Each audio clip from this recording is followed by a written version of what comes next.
This is 41 Today on 41 NBC.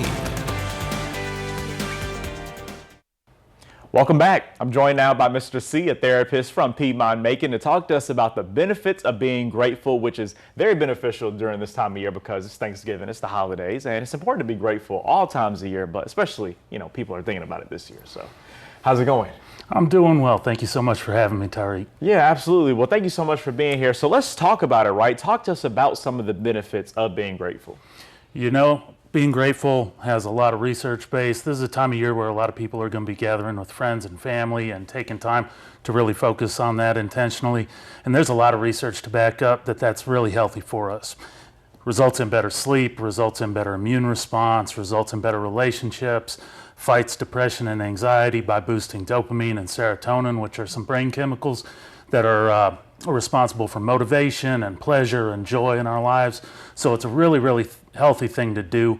And this is a great time of year to get into the practice when we're already focusing on that. Yeah, I was actually going to ask you about the health benefits. Can you tell us, like, if someone is in a non-grateful state, can you tell us some of those negative effects that has on you? When we're struggling to find gratitude, a lot of times life is hard.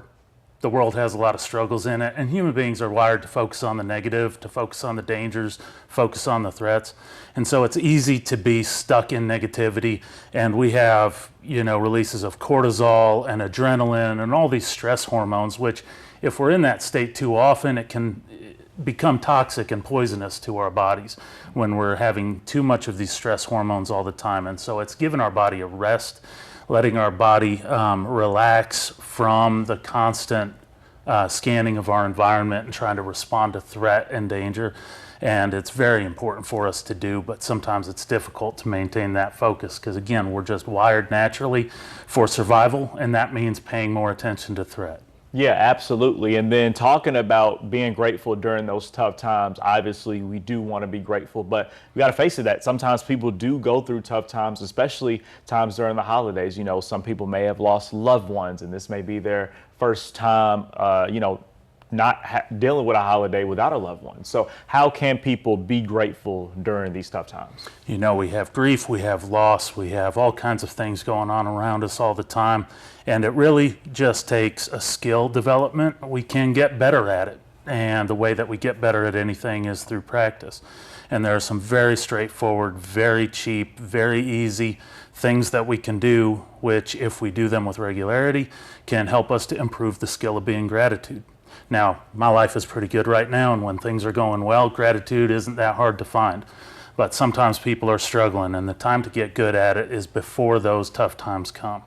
If you can develop some skill in being able to see things to be grateful about, then that's going to help you weather those storms and those losses and those challenges that are inevitable in life. Yeah, absolutely. And then last but not least, does Piedmont have any resources available to people that may be struggling? There are abundant resources, and I really just want to talk to them that this is a time of year where everybody's on social media and everybody's posting family photos and togetherness and everything they're grateful. And there's folks in our neighborhood and our community that they are struggling. They're struggling to be able to connect with that.